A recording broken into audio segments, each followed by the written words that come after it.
Hello everybody, myself Shipra Agrawal here. Welcome to my video once again. इस video में हम क्या पढ़ने वाले हैं? इस वीडियो में हम पढ़ेंगे why do we need a constitution. पिछले वीडियो में हम लोगों ने साउथ अफ्रीका की कहानी पूरी कंप्लीट करी थी. साउथ अफ्रीका तक सारी चीज़ें हम पढ़ चुके हैं. अब इस वीडियो में हम लोग कुछ नया स्टार्ट करने वाले हैं.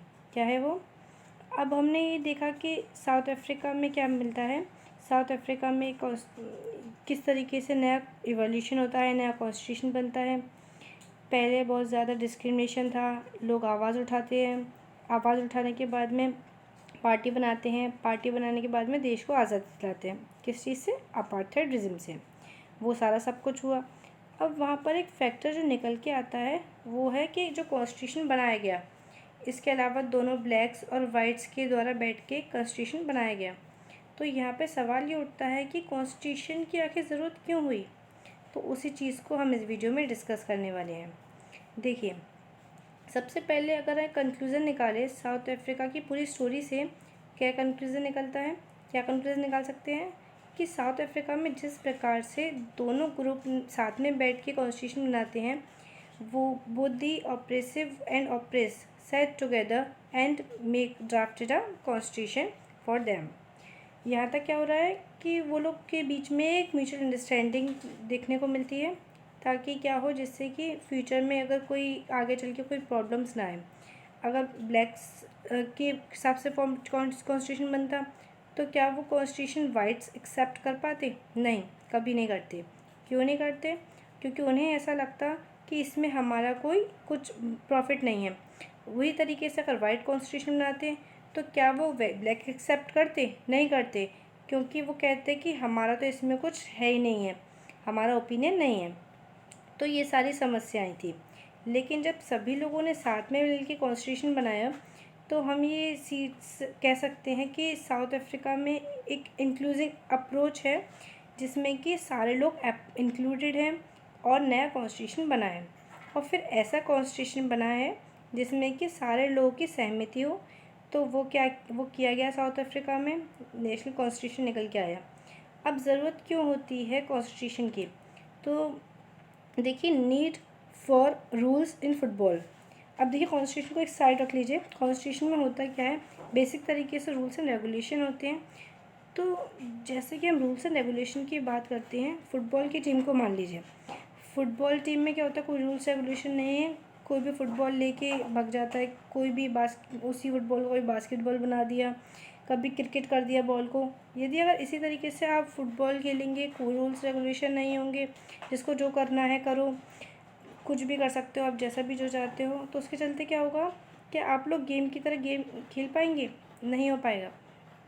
आप चाहे किसी भी स्पोर्ट्स में चले जाएं, फुटबॉल ले लीजिए, क्रिकेट ले लीजिए, वहाँ पे क्या होता है, कुछ रूल्स होते हैं. और उन रूल्स के अकॉर्डिंग जब आप खेलते हो तो क्या होता है कि गेम गेम की तरह रहता है. मानते हो ना इस चीज़ को? नहीं तो सब कुछ बेकार रहता है. अब जब भी में भी रूल्स की ज़रूरत पड़ती है. अब देखिए क्या है, इस चीज़ के चलते हमें ये समझना है कि अगर अगर आपको किसी भी तरीके से किसी भी तरीके चीज़ को सिस्टमेटिक तरीके से करना है तो वहाँ पे रूल्स एंड रेगुलेशन को फॉलो करना होगा. रूल्स एंड रेगुलेशन को फॉलो करना होगा. तो उसके चलते क्या होगा कि रूल्स एंड रेगुलेशन फॉलो करने के लिए तो सबसे पहले क्या होता है, same is for country also. Country के लिए क्या? अगर आपको कंट्री को चलाना है सिस्टमेटिक तरीके से, फुटबॉल को फुटबॉल के तरीके से खेलना है, तो रूल्स रेगुलेशन चाहिए. वैसे ही अगर आपको कंट्री को चलाना है तो आपको एक सिस्टमेटिक रूल्स एंड रेगुलेशन की ज़रूरत पड़ती है, जिसको कि फॉलो किया जाए. उसमें कुछ गाइडलाइंस हों जिसको कि आपको जिसके अकॉर्डिंग आप चल सकें. अब आई होप इट इज़ क्लियर है, इतना समझ में आया आपको कि यहाँ तक क्या हुआ है, क्यों कॉन्स्टिट्यूशन की ज़रूरत पड़ती है. एक बेसिक आइडिया देता है आपको कॉन्स्टिट्यूशन किस चीज़ का, रूल्स और रेगुलेशन का. तो वो जो बेसिक आइडिया होगा वो आपकी आगे मदद करेगा किस चीज़ में, कंट्री को सिस्टमेटिक तरीके से गवर्न करने के लिए. तो एक तो ये कंसेप्ट हो गया आपके लिए. तो हम पहले देखते हैं कि कॉन्स्टिट्यूशन आखिर होता क्या है. तो कॉन्स्टिट्यूशन की डेफिनेशन, अब इस सेक्शन में से क्या क्वेश्चन बन के आ सकता है, देखिए इस सेक्शन में से क्वेश्चन बन के आ सकता है इज़ दैट कि क्वेश्चन आएगा कि आपका what do you mean by constitution and what does the constitution do. या why do we need a constitution, इस तरीके से क्वेश्चन आ सकता है। तो कॉन्स्टिट्यूशन की डेफिनेशन है, constitution is a set of written rules that are accepted by all people in the country. ठीक है, मतलब जितने भी लोग होते हैं देश में, जितने भी लोग देश में रह रहे हैं, वो सारे लोग मिलके एक सेट ऑफ रूल्स को बनाए एक फॉर्म में, वो होता है constitution. I hope it is clear. तो देखिए definition is short, simple and clear कि constitution is a set of written rules, लिखे हुए सारे रूल्स होते हैं, that are accepted by all people in the country, country में सब लोग उसको एक्सेप्ट करते हैं। Is that clear? तो ये कॉन्स्टिट्यूशन की बेसिक डेफिनेशन हो गई। अगर आप ये जानना चाहते हैं what does a constitution do, या फिर कॉन्स्टिट्यूशन की ज़रूरत क्यों होती है, या कॉन्स्टिट्यूशन करता क्या है, दोनों क्वेश्चन में सेम कंटेंट ही रहेगा। तो ये सारे पॉइंट्स हम डिस्कस करेंगे और आपको उन चीज़ों को याद भी करना है, लर्न भी करना है। क्योंकि अगर ये क्वेश्चन आता तो आप इसको लिख सकते थे, पर हम रट्टा नहीं मार रहे हैं, लेकिन क्या चीज़ होती है, बेसिक सेट होता है, और जैसे कि आपको लिखा हुआ है उसी चीज़ को आप मेमोराइज़ कर लेते हैं, आप उसको बार बार पढ़ोगे तो आपको इजीली लर्न हो जाएगा। तो उन चीज़ों को हम एनसीईआरटी की बुक्स में से अगर आप देखोगे तो आपको बहुत अच्छे से आपको उसमें समझ में आ जाएगा। So what does a constitution do? It generates a degree of trust and coordination. It generates a degree of trust and coordination. बहुत ही अंडरलाइन कर लीजिए इसको, बहुत ज़्यादा इंपॉर्टेंट है ये। Generates a degree of trust and coordination that is very necessary for diverse group to live together. अब देखिए क्या होता है, मान लीजिए जिस तरीके से साउथ अफ्रीका का एग्जाम्पल लेके देखते हैं हम, वहाँ पे ब्लैक्स भी थे, वाइट्स भी थे, दोनों को साथ में रहना है, दोनों को साथ में रहना है। तो एक कंक्लूज़न बनाया गया कि ब्लैक्स के पास में पावर है, अब वो वाइट्स को परेशान कर रहे हैं, या फिर वाइट्स के पास में पावर है, वो ब्लैक को परेशान कर रहे हैं। तो इसके चलते क्या हुआ कि degree of trust and coordination जो रहेगा वो बिल्कुल भी नहीं डेवलप हो पाएगा।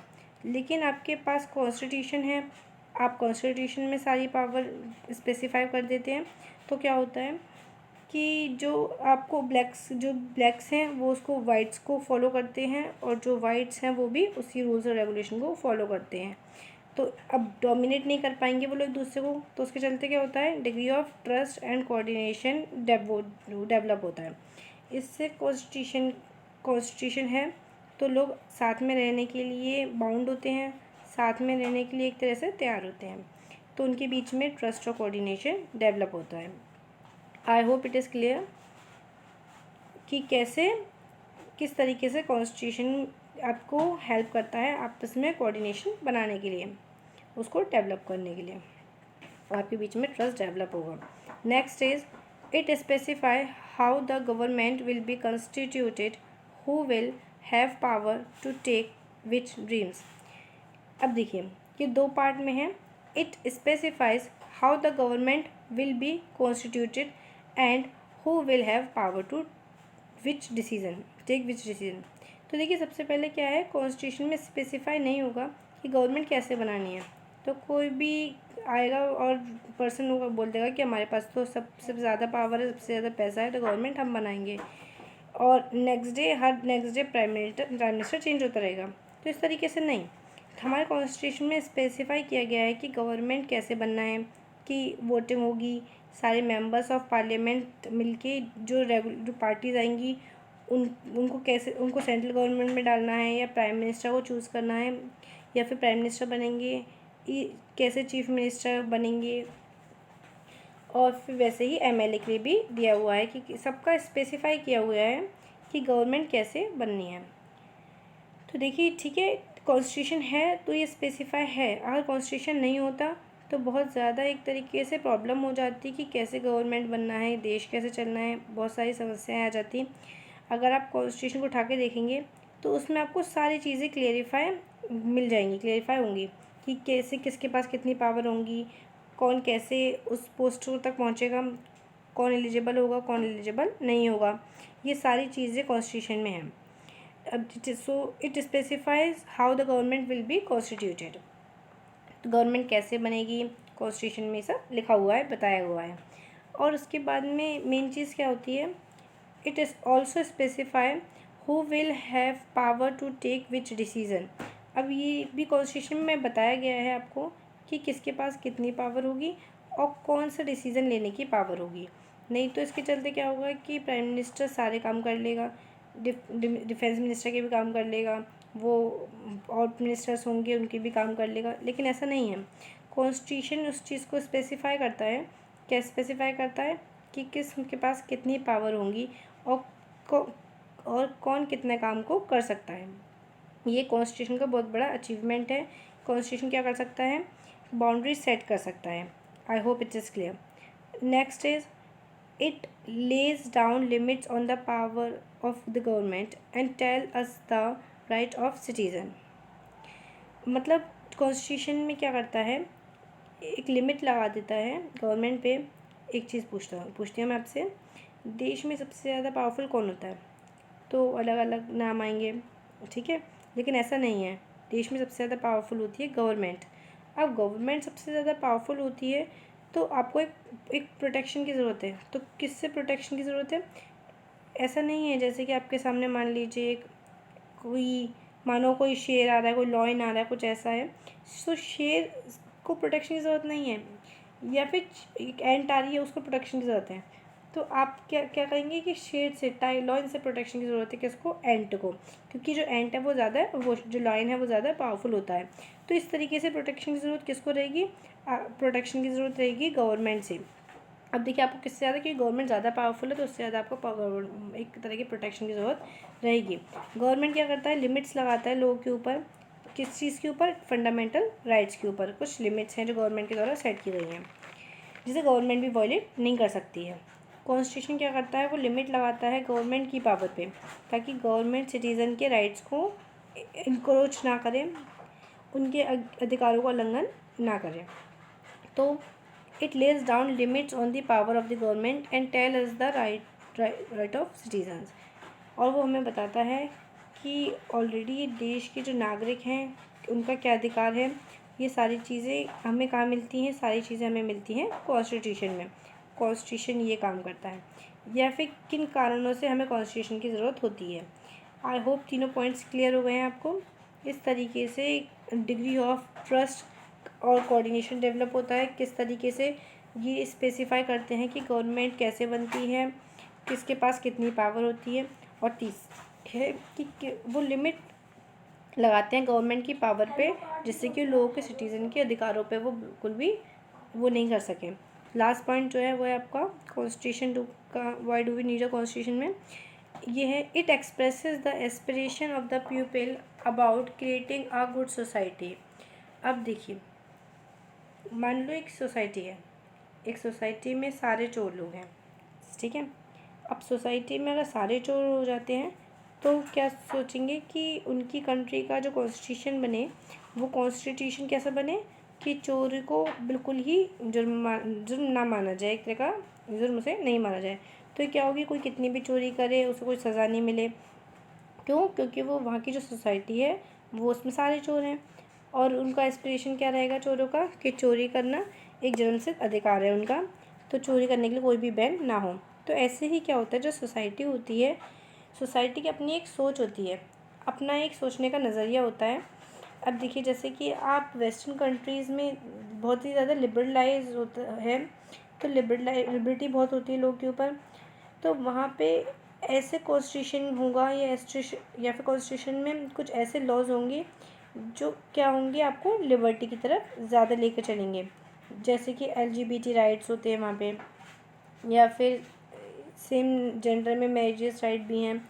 क्यों है? क्योंकि वहाँ की जो एस्पिरेशन है वो यही चीज़ है, वहाँ की जो सोसाइटी है उसकी सोच ऐसी है।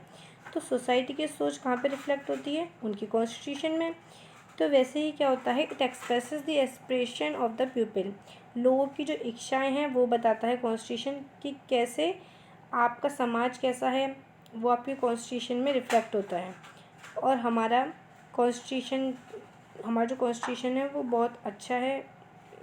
बहुत सारी चीज़ें कहाँ पे रिफ्लेक्ट होती हैं इससे रिलेटेड, ये सब हमारी सोसाइटी में रिफ्लेक्ट होती हैं। हमारी सोसाइटी अच्छी है इसलिए हमारा कॉन्स्टिट्यूशन भी अच्छा है, ठीक है। So it expresses the aspiration of the people about creating a good society. जैसा कि लोग चाहते हैं कि उनका देश बने, उस तरीके से वो अपना कॉन्स्टिट्यूशन लाएंगे। आई होप इट इज़ क्लियर। ये सारे पॉइंट्स आपको क्लियर हो गए होंगे क्या, कि why do we need a constitution, या फिर what does a constitution do.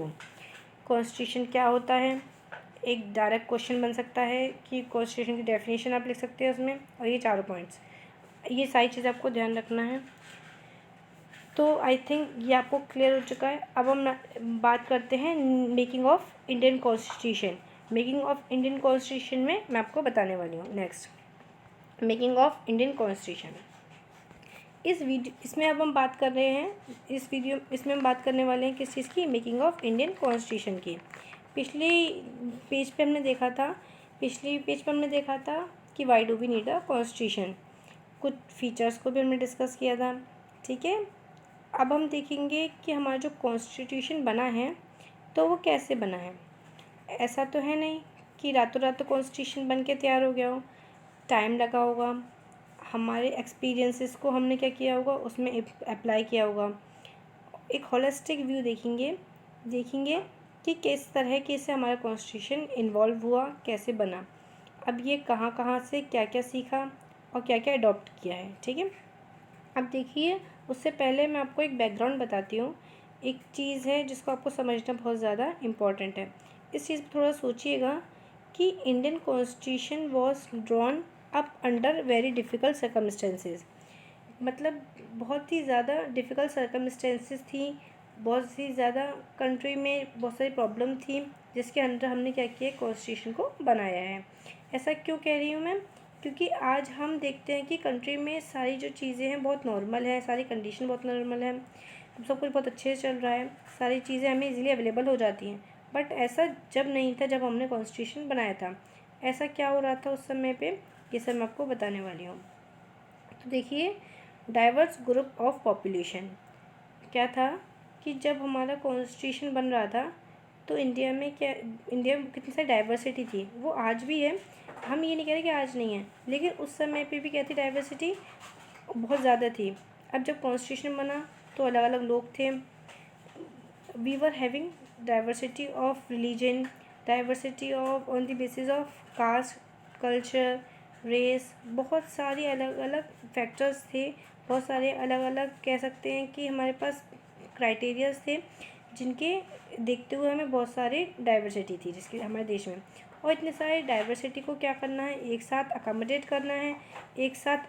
करना है, और उसके साथ में क्या करना है, एक ऐसा कॉन्स्टिट्यूशन बनाना है जिससे कि सारे जो ग्रुप्स हैं, जितने भी डाइवर्सिटी लोग हैं, सभी उस कॉन्स्टिट्यूशन को क्या कर लें, अडॉप्ट कर लें, सभी इस कॉन्स्टिट्यूशन को क्या करें, इस रिस्पेक्ट करें। ये बहुत बड़ा चैलेंज हो गया था कि हमारे कॉन्स्टिट्यूशन जो मेकर्स थे वो इस कॉन्स्टिट्यूशन को कैसे बनाएं। तो उनके सामने सबसे बड़ा चैलेंज यही था कि ऐसा कॉन्स्टिट्यूशन बनाओ जिससे कि सब लोग उसकी रिस्पेक्ट करें, to the respect of the diversity, on the basis of diversity. जो पढ़ रहे हैं, अब हम Indian constitution was drawn up under very difficult circumstances, या फिर बहुत ज़्यादा डिफ़िकल्ट सर्कमस्टेंसेस की हम बात कर रहे हैं। सबसे बड़ा डिफ़िकल्ट सर्कमस्टेंसेस क्या था कि बहुत बड़ी डाइवर्सिटी थी, उसको अकोमोडेट करना। क्लियर। अब हम देखते हैं दूसरा चैलेंज ये था, सबसे बड़ी डिफ़िकल्टी दूसरी ये थी, हम कह सकते हैं partition on the basis of religious differences. अब देखिए, जो हमने डाइवर्सिटी वाली बात की उससे रिलेट करिए कि डाइवर्सिटी थी, बट उसके साथ साथ में जो हमारी कंट्री का कॉन्स्टिट्यूशन बन रहा था उस समय पे हम लोगों ने क्या किया था, एक डाइवर्सिटी को एक पार्टीशन को फेस किया हमने। पार्टीशन में क्या था, वो डिवाइडेड थी किस बेसिस पे, on the basis of religion. जो अलग अलग रिलीजियस कम्युनिटी थी, जैसे कि हिंदूज़ और मुस्लिम, मेनली मैं आपको बता रही हूँ, उनके बीच में बहुत सारी कम्युनल टेंशन थी, बहुत सारी टेंशन डेवलप हो चुकी थी। और अब जो कॉन्स्टिट्यूशन बनाना है, तो जो कॉन्स्टिट्यूशन मेकर थे उनको इस चीज़ का ध्यान रखना था, ऐसा कॉन्स्टिट्यूशन बनाएं और ऐसा कोई प्रोविज़न ना आए जो कि हिंदूज़ को गुस्सा आए या फिर मॉमलन्स को गुस्सा आए। उन्हें क्या करना होगा, एक ऐसा कॉन्स्टिट्यूशन बनाना होगा जो कि इनकॉर्पोरेटिव हो। तो क्या करें, अकोमोडेटिव हो गया, उन लोगों ने क्या किया, सारे रिलीजन को लेके चला, सिर्फ हिंदू है मुस्लिम को नहीं, सभी रिलीजन को क्या करा उन्होंने, उस कॉन्स्टिट्यूशन के साथ साथ जाने के लिए एक मकसद दें और उसको फॉलो करवाने के लिए एक नई मोटिव दें। आया समझ में। तो उससे उसका क्या है, पार्टीशन था on the basis of the religious basis differences. तो हमारे सामने एक चैलेंज था, एक डिफ़िकल्टी थी इस चीज़ को लेके कि कॉन्स्टिट्यूशन बनाओ तो ऐसा बनाओ कि जो कंट्री के रिलीजियस या फिर धार्मिक जो चीज़ें हैं उन पर नुकसान ना हो या वो लोग हर्ट ना हो। तो जो रिलीजियस हार्मनी है उससे क्या है, डेवलप होनी चाहिए, डिस्ट्रैक्ट नहीं होनी चाहिए। तो ये दूसरा चैलेंज था। और क्या था, डिफ़िकल्टी क्या थी, problem of integration of princely states. Background बताना था। इसमें क्या हुआ था कि जब इसमें आज़ादी मिली थी तो उस समय पे जो भी ब्रिटिशर्स थे वो बहुत ज़्यादा चालाक थे, दैट यू नो, क्योंकि उन लोगों ने क्या किया था, जितने भी प्रिंसली स्टेट्स थे, जो भी राजा रजवाड़े थे या उनके संग जो काम कर रहे थे या जितने भी लोग थे, या फिर राजस्थान के बहुत सारे स्टेट्स थे, बहुत सारे अलग अलग जगह के थे। तो ब्रिटिशर्स ने क्या बोला था कि जिसमें प्रिंसली स्टेट्स हैं, तो जो प्रिंसली स्टेट के ऊपर ही डिपेंड करता है कि प्रिंसली स्टेट्स इंडिया के साथ मिलना चाहते हैं, मतलब इंडियन यूनियन के साथ मिलना चाहते हैं तो इंडियन यूनियन के साथ मिल जाएं। अगर वो पाकिस्तान के साथ मिलना चाहें तो पाकिस्तान के साथ मिल जाएं। और अगर वो इंडिपेंडेंट रहना चाहते हैं, अपने आप को एक इंडिपेंडेंट कंट्री की तरह रखना है, तो वो भी कर सकते हैं। ठीक है। तो अभी हमारे सामने एक चैलेंज था। क्या चैलेंज था कि एक ऐसा कॉन्स्टिट्यूशन बनाएं जो कि परसुएट करे सारे प्रिंसली स्टेट आके उन्हीं के साथ इंगेज हो जाए, उन्हीं के साथ मिल जाए। क्योंकि आप इमेजिन करिए एक सिचुएशन, जैसे मैं आपको एग्जांपल बताती हूँ। हैदराबाद को इंटीग्रेट कराने में बहुत ज़्यादा दिक्कत हुई थी और हमने क्यों उसे इंटीग्रेट करवाना सोचा था कि उसे इंटीग्रेट करवाना ही है, क्योंकि अगर आप मैप देखो इंडिया का, देखिए इस तरीके का एक मैप है, ये देखिए बीच में एक इंडिपेंडेंट कंट्री होगा अलग से, तो क्या वो अच्छा लगेगा? नहीं। तो क्या था दूसरी चीज़ कि वहाँ के जो लोग थे वो तो ये चाह रहे थे कि वो इंडियंस के साथ मिलें, लेकिन जो किंग था वो क्या चाहता है, वो क्या करता है, तो वो सब उस पर डिपेंड करता है। तो इसके चलते हमारे कॉन्स्टिट्यूशन मेकर्स के साथ ये चैलेंज था कि वो एक ऐसा कॉन्स्टिट्यूशन बनाए जिससे कि सारे प्रिंसली स्टेट्स प्रेम पूर्वक शांति से क्या करें, वो इंडियन यूनियन के संग इंडियन कॉन्स्टिट्यूशन के साथ मिल जाए। अगर नहीं मिलते हैं तो फिर कोई प्रॉब्लम ही नहीं है, अगर ये सब चीज़ें बीच में आती हैं तो। लेकिन अब जो चैलेंज था, ये सारे जो चैलेंजेस थे, तो ये जो कुछ डिफ़िकल्टीज़ थी जो लीडर्स ड्राफ्ट कर रहे थे उनके सामने, तो जो कॉन्स्टिट्यूशन ड्राफ्ट कर रहे थे उस समय उन सारे चैलेंजेस को उन लोग को इन सारे चैलेंजेस से जूझना था, इससे ऊपर आना था और इस ऐसा कॉन्स्टिट्यूशन बनाना था जिस कॉन्स्टिट्यूशन की सब रिस्पेक्ट करें। अब देखिए पाथ टू कॉन्स्टिट्यूशन, जब कॉन्स्टिट्यूशन बना तो कैसा रहा, कैसे बना, कहाँ से क्या सीखा, क्या सब हुआ, उसको स्टार्ट करते हैं। अब देखिए क्या है कि हमने पहले पढ़ा हुआ है कि साउथ अफ्रीका के बारे में हमने पढ़ा था कि साउथ अफ्रीका के बारे में जब आपको पता चला, वहाँ पे क्या थी, कुछ चीज़ें सिंपल थी। उन्हें पता था कि ब्लैक्स और वाइट्स के बीच में डिफरेंसेस हैं, तो कैसे इसको ख़त्म करना, उनको क्या करना था, सिर्फ ब्लैक्स और वाइट्स के बीच में डिफरेंसेस तो उनको ख़त्म करना था। एक कॉन्स्टिट्यूशन ऐसा बनाना था कि दोनों के बीच की जो प्रॉब्लम थी वो ख़त्म हो जाए। पर हमारे संग क्या प्रॉब्लम थी, मतलब हमारे संग थोड़ी सी कंडीशन अलग थी। क्या कंडीशन थी, एक एडवांटेज था साउथ अफ्रीका के पास। क्या एडवांटेज था, उनके पास एक पर्सनल एक्सपीरियंस नहीं था, उन्होंने पहले से ही ये सोचा नहीं था, स्ट्रगल नहीं करा था कभी भी इस चीज़ के लिए, उन लोगों के पास कोई आइडिया नहीं थे पहले के। इसलिए साउथ अफ्रीका से इंडिया को अगर करा जाए, कंपैरिजन किया जाए, तो हमारे पास कुछ एडवांटेजेस थे। क्या थे वो advantages, we had developed consensus. Consensus मतलब क्या होता है, एक सोच डेवलप करी थी, एक विचार डेवलप करा था किस चीज़ को लेके करा था हमने, कि कॉन्स्टिट्यूशन कैसे बनना है। एक थॉट डेवलप किया था during freedom of struggle, freedom है, इट इज़ फ्रीडम। देखिए जैसे हमारे लीडर्स ने कॉन्स्टिट्यूशन बनाया है, उसके लिए क्या किया, उन्होंने पहले से उसके लिए अपने आप को प्रिपेयर किया, रेडी थे वो उस चीज़ के लिए पहले से ही। अब देखिए एक तरह की यूनिटी थी उनमें। कैसे थी यूनिटी, जब हम लड़ रहे हैं तो हम सिर्फ आज़ादी के लिए नहीं लड़ रहे हैं, मतलब कि हम आज़ादी के लिए लड़ते लड़ते क्या हुए, यूनाइटेड भी हुआ। ऐसे नहीं सिर्फ लड़ाई कर रहे हैं, लड़ाई के साथ साथ एक यूनिटी भी लोगों में बन गई थी। तो क्या था कि जब एक आज़ादी की लड़ाई हो रही थी तो सिर्फ लड़ाई ही नहीं हो रही थी, लोग आपस में एक दूसरे को यूनाइट भी कर रहे थे, अपने आप को एक आपस में कांटेक्ट में एक दूसरे से आ रहे थे, एक सिंगल एंटिटी की तरह वो आपस में एक दूसरे को देखना चाह रहे थे। तो जैसे कि वो एक सिंगल एंटिटी की तरह आप अपने आप को देखेंगे तो एक ऐसा कॉन्स्टिट्यूशन बनाओगे जिसमें कि आप सब लोगों को इंक्लूड करोगे, सभी लोगों को इनकॉर्पोरेट करोगे। ठीक है, तो इस सेंस में क्या है कि हमारे पास पहले से ही प्रिपरेशन थी, एक हम लोग रेडी थे, एक माइंड सेट था, एक सोचने का तरीका डेवलप था हमारा कि जिसके चलते हमें कैसा कॉन्स्टिट्यूशन रेडी करना है, एक ऐसा कॉन्स्टिट्यूशन बनाना है जिसमें कि सारे लोग क्या करें, साथ में आएँ। ठीक है, अब देखिए 1928 में मोतीलाल नेहरू ने क्या किया, और 8 और लीडर थे उनके साथ एक कॉन्स्टिट्यूशन लोगों ने ड्राफ्ट किया था। ड्राफ्ट मतलब कच्चा चिट्ठा उन्होंने रेडी करा था मोतीलाल नेहरू जी ने। और 1931 में क्या हुआ था, उन्होंने कराची सेशन में इंडियन कॉन्स्टिट्यूशन में इस चीज़ को दिखाया था। तो वहाँ पे उन्होंने क्या कहा था, रेजोल्यूशन पास करवाया था। उस रेजोल्यूशन में क्या था कि कॉन्स्टिट्यूशन असेंबली जो है हमारी, तो उसमें क्या क्या होना चाहिए। तो ठीक है, देखिए this is the major role of the Motilal Nehru. अब यहीं से क्या होता था कि जो मोतीलाल नेहरू ने क्या किया, अब देखिए मोतीलाल नेहरू को देखिए थोड़ा सा इस चीज़ का एडवांटेज मिल गया था कि उनको एक जो इंस्टीट्यूशन बनाना है तो उनको इस चीज़ के बारे में बहुत सी नॉलेज मिल गई, कैसे बनाना है, क्या करना है। अब क्या किया, जो उन्होंने डिमांड वगैरह सेपरेट कर दी, अपनी सब चीज़ें अलग अलग कर दी। अब देखिए किस तरीके से उन्होंने ये करा कि हमें कैसे वो बनाना है, कैसा करना है। अब देखिए नेक्स्ट पॉइंट हमारा है फैमिलियरिटी विद पॉलिटिकल इंस्टीट्यूशन। उन्होंने क्या किया, फैमिलियरिटी बनाई, आपस में एक दूसरे को लेके चले ताकि किस तरीके का कॉन्स्टिट्यूशन रेडी हो। अब उसके बाद क्या था, प्रोविजनल लेजिस्लेचर इलेक्शन 1937 ये भी हुए। इंस्पिरेशन मिली उनको किससे, फ्रॉम फ्रेंच रिवॉल्यूशन से, रशियन रिवॉल्यूशन से, इन सब चीज़ों से उन्हें इंस्पिरेशन मिली कि किस तरीके का कॉन्स्टिट्यूशन बनना चाहिए।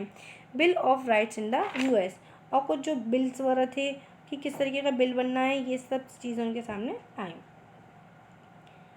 अब देखिए जो प्रोविजनल जो लेजिस्लेचर थे उनके जो इलेक्शन होते थे, तो एक ही स्टेट लेजिस्लेटिव असेंबली थी, तो उसमें क्या होता था कि ब्रिटिशर्स ने ये चीज़ अलाउ कर दी थी कि आप लोग अपने अपने स्टेट्स में लेजिस्लेटिव असेंबली के इलेक्शन करवा सकते हैं।